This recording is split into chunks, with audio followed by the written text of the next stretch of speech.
From Hollywood, it's time now for...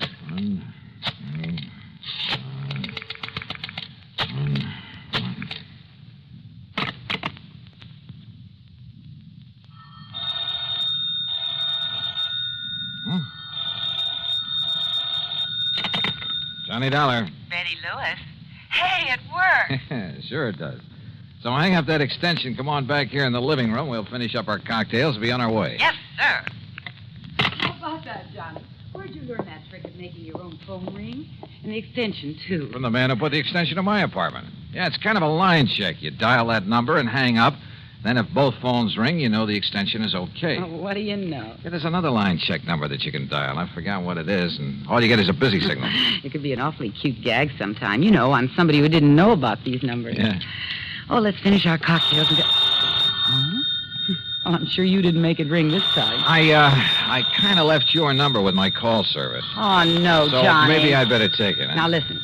If that's some insurance company, well, you can just tell them they'll have to wait until tomorrow. Sure. This is the third time in a week that we've tried to have dinner together. First, it was that Curly Waters who tried to kill you. Oh, And then no. Take it easy. Maybe this call's for you, one of your faithful boyfriends. Oh, well, then maybe I'd better answer it. No, just leave it to me. I'll scare him off.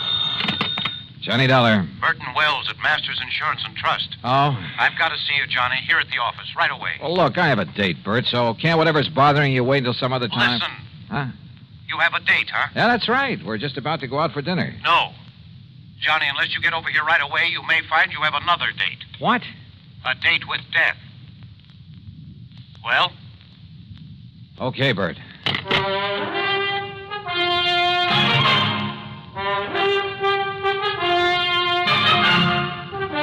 Bob Bailey in the exciting adventures of the man with the action-packed expense account. America's fabulous freelance insurance investigator. Yours truly, Johnny Dollar.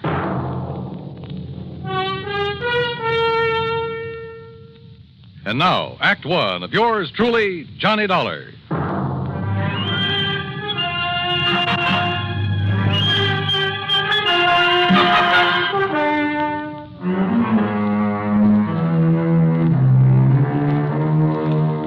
Expense account submitted by Special Investigator Johnny Dollar to the Masters Insurance and Trust Company, Home Office, Hartford, Connecticut. Following is an account of expenses incurred during my investigation of the date with death matter.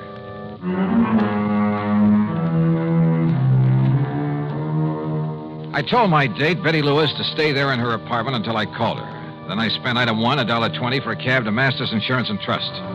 Bert Wells was all alone in his office. Come in, Johnny. Sit down. Yeah, sure, Bert. Now, what's all the excitement? Curly Waters. Oh, I kind of had a hunch that was it. Lieutenant Howard Daly's on his way over from police headquarters. What's happened? 2 years ago, you had Curly sent up to the pen. Yeah, that's right, for the Maley's department store job he pulled. Then, just a few days ago... He swore that he'd get you for that he'd kill you, didn't he? So what happened? When he escaped and came here to Hartford a few days ago... I know all about that from reading your report. Thanks to some quick thinking on your part, the police nabbed him instead, plus the loot from the department store robbery. You know who deserves the real credit for that? The girl I had a date with tonight, until you spoil things with your phone call. Johnny, as you know, either you or the police wounded Curly Waters, which is why he was taken to the hospital and placed under guard instead of being locked up. So?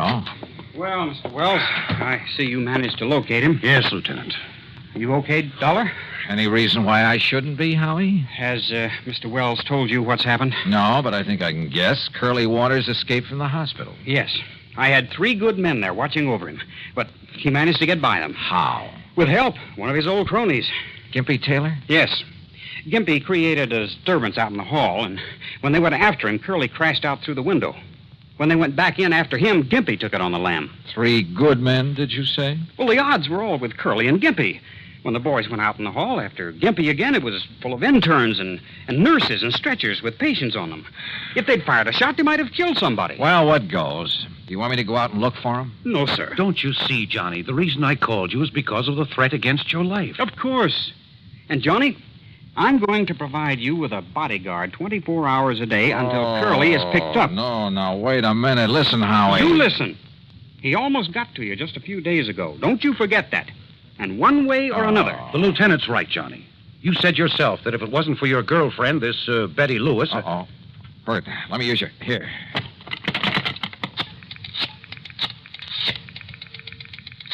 You said one way or another, Howie. That's right. And yeah, maybe through your girl. Is that who you're calling? Yes. Are you sure she's at home, Johnny? That's where I just left her. And I told her to stay there, not to move until she heard from me. Johnny. Oh, if Curly Waters ever... Come on, Betty. Pick it up. Pick it up.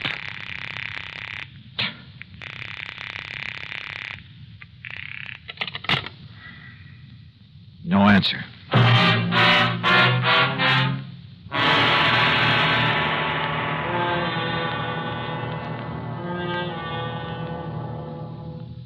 Act two of yours truly, Johnny Dollar, in a moment. And now, Act two of yours truly, Johnny Dollar, and the date with death matter.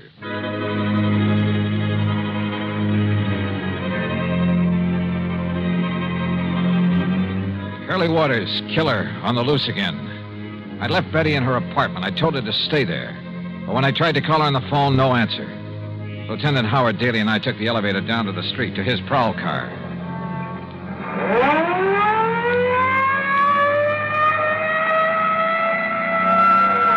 Next turn left, Howie. Take the next left. No. We'll make it the one after that. But it's one way, the wrong way. Yeah, but it'll give us a shortcut after a couple of blocks. Hang on, Johnny. Holy...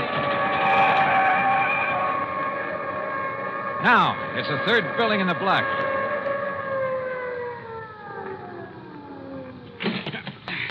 Lead the way, Johnny. Where's the elevator? Come on, forget it. The stairs are quicker. Johnny, if Curly has got to her... Don't say it. Haven't you got a key? I have not. Stand back, Johnny. I'll see if I can smash it open. Wait a minute. Betty. Betty. Wait, look, it's open. Betty. Betty, are you...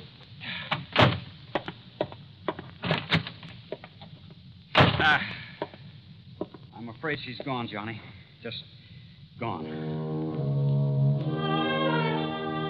We went over the apartment with a fine-tooth comb, hoping to find some clue as to where she'd gone. Yeah, and how she'd gone. Curly was a desperate man, likely to do anything. Betty had left in a hurry, we were sure of that, because the closet in the foyer was left open, the coat hanger lying on the floor, and because of the way she'd left the front door unlocked. But that was all we knew. At least there was no sign of a struggle. Because he probably had a gun. And your girlfriend probably knows he's one of the best shots in the country. All right, Howie, now listen. Huh? No, let me take it, Johnny. But it may be. I'll get it. Hello? Lieutenant Howard Daly there? Who's calling? Riley down at headquarters. Who'd you think? Oh, it's Riley. Thanks. Yeah? We got one of them, Lieutenant. Gimpy Taylor. What's that? Where? About 11 miles up North Road. Yeah? He wrapped the stolen car around a big elm tree, up at Dead Man's Cave. Did it kill him? I managed to crawl a couple 100 yards into the brush before he conked out. Was Curly Waters with him? Riley. Was Curly Waters with him? There was no sign of him, but the man they stole the car from said there was two of them. There was two of them then. Ask him. Any sign of Betty there? Riley. Any sign of a passenger, a girl? No, sir, Lieutenant. Okay, I'll keep checking with you. You hear it all, Johnny? Yeah. 2 men stole the car. So the other one must have been Curly. Yeah, but whether they were both on the rack and Curly was able to get away. After all, if Gimpy was able to crawl a couple of 100 yards... Yeah. Curly may be a couple of 100 miles away by now. Or maybe not. Howie, I don't think he left town with Gimpy. Helped him steal the car, yeah, to make it look as though he was leaving. Why do you say that, Johnny? Because of Betty. Because I think he's holding Betty to get me to him. Then maybe you'll agree to a 24-hour-a-day bodyguard after all, huh? No, absolutely not. Johnny, You think that Curly's a jerk? I Well, he know. isn't. He's smart. He's smart enough to smell a cop a mile away. Just the no, same, Howie, no. There's only one thing to do. Only one way to flush him out. Johnny. Betty. Betty, what happened? Where have you been? What happened to you? Well, I got a phone call. Yeah? From the hospital. At least they said it was the hospital. Yeah? They said you were down there. That you'd been shot by Curly Waters. See, I told you he's clever, Howie. Oh, Betty, thank heaven he isn't out to get you. Oh, this is Lieutenant Daly from headquarters. Hi, Lieutenant. Hello. What were you going to say, Johnny? I say he's clever. This means that Curly's still in town, still gunning for me. He called Betty to get her away from this apartment, knowing that I'd come here. Johnny. Yeah. And he might have been here waiting for me if you hadn't come, too. But he's smart enough to want to catch me alone. So, Howie, it means there's only one bait in the world that'll bring him out in the open. What's that, Johnny? Me. Alone. Johnny. All right. Betty, you're staying here. Howie, you're going back to headquarters. Me, I'm going to my apartment. I'm going to sit there and wait for him. Oh, Johnny, no. Okay. Sure, Johnny, you go right ahead. But I'll have enough men hidden away surrounding that place of yours. No, then you'll never get him. Then he'll have to skip out. Maybe skip the country. I'd like to see him try it. Howie, he's an actor, a good one. If that costume of a priest he was going to use before, he can... Well, in that, he could have walked right by you or me or anybody else and never have been recognized. And with a phony passport, which he already has, he'll skip the country, all right. But when he comes back, I won't know. I won't be ready for him. Right now, I am. Oh, but please, Johnny. Yeah, don't you listen. keep- No, Howie. But you'd be a sitting duck for him. Sorry. It's the only way. Act 3 of yours truly, Johnny Dollar, in a moment. Now, Act 3 of yours truly, Johnny Dollar. Johnny Dollar. Pigeon. Maybe soon to be a dead one. But the only way to bring Curly Waters out in the open was for me to wait for him. Wait for him to come and try to kill me. So after making Betty promise to stay in her apartment and Lieutenant Daly to go back to headquarters, I went over to my own apartment. And I waited. Believe me, I felt anything but brave. But I'd rather take my chances on having it out with him now than spend the rest of my life knowing he was still alive, somewhere, still gunning for me. That sooner or later he'd catch me off guard. 11 p.m. 12. 12:30. Huh? My impulse was to raise my gun and pull off a couple of shots right through that door. Yeah? Who was it? It's Howie. Open up. Oh. Oh, Howie, what the devil are you doing here? Just checking up, Johnny. Checking up. You got a bunch of your boys scattered around out there? No. Those bodyguards you were talking about? No, Johnny, but listen, will you? Sitting here alone, waiting for him, you're taking too much of a chance. Can't you get it through that thick skull of yours? I tell you, it's the only way to make him show himself. And I tell you, it's the surest way in the world to get murdered. You don't think I'm able to take care of myself, huh? I didn't say that. Well, then. I'm a cop, Johnny. I just can't let you do this. Oh? You mean you're worried that maybe you'll be set down to pounding a beat again? Oh, no, you crazy fool. I'm worried about you. Won't you change your mind? No. Now you better leave, Howie, and for heaven's sake, don't come back again. But unless I do, how can I tell? How will I know? Oh, you'll know. If he does come, and I'm sure he will, if you don't scare him off. I hope and pray he doesn't. Well, when it's all over, I'll call you. Johnny, if he kills Oh, go you... on, Howie, will you? You're just holding things up. And don't tell me he doesn't know you've come here. So go on, baby, beat it. Okay. And you give me your word that you won't come back until I call you. But what if he gets you? Your word on it? Okay, Johnny.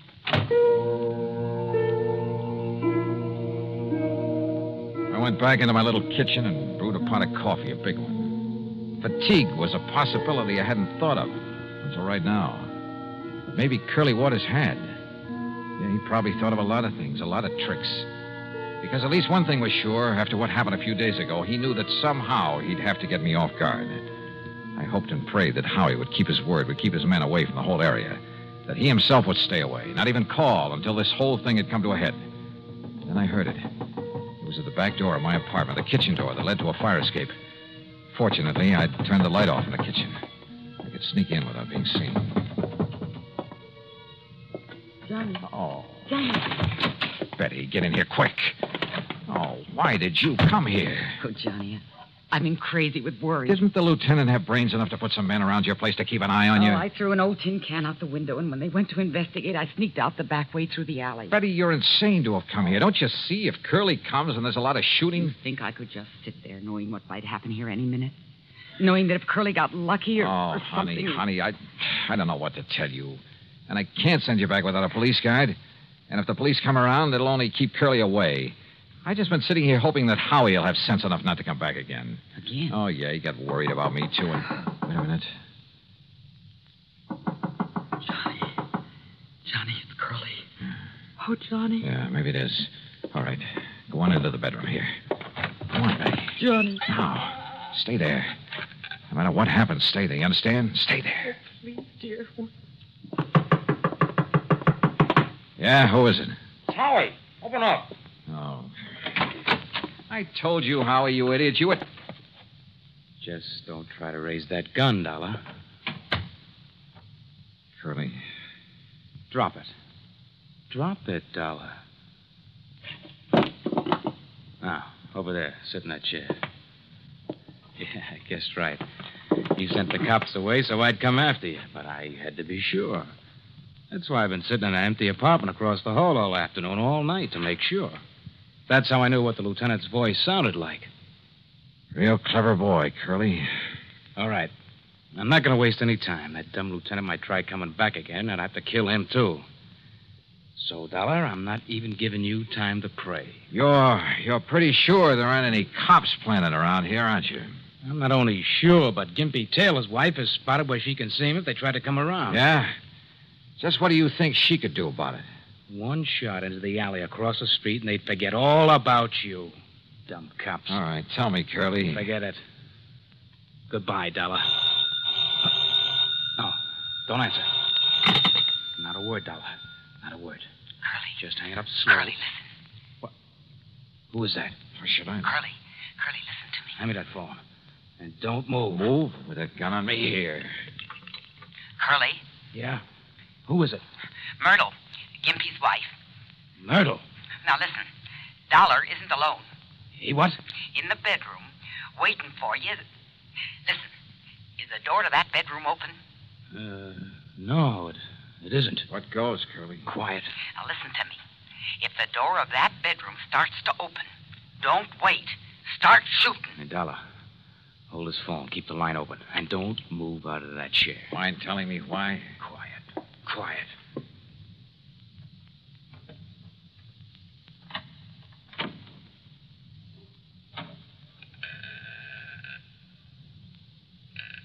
No, you don't. But I do.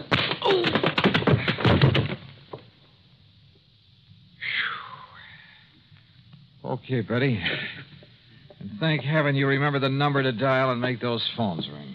And how about the way I disguised my voice for him? Do you realize what a chance you were taking if he hadn't turned to fire when you kicked open that door? If I'd missed him when I threw that phone at him? It worked. That's all that counts. And look, one of his bullets nicked you right here on the arm. Nick me. Oh, blood. Oh, hold me, Johnny. Oh, sure. Sure.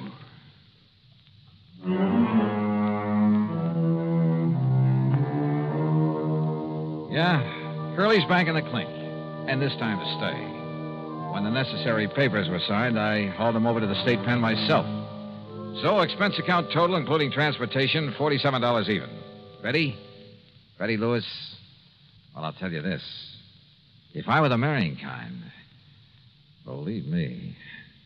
Yours truly, Johnny Dollar.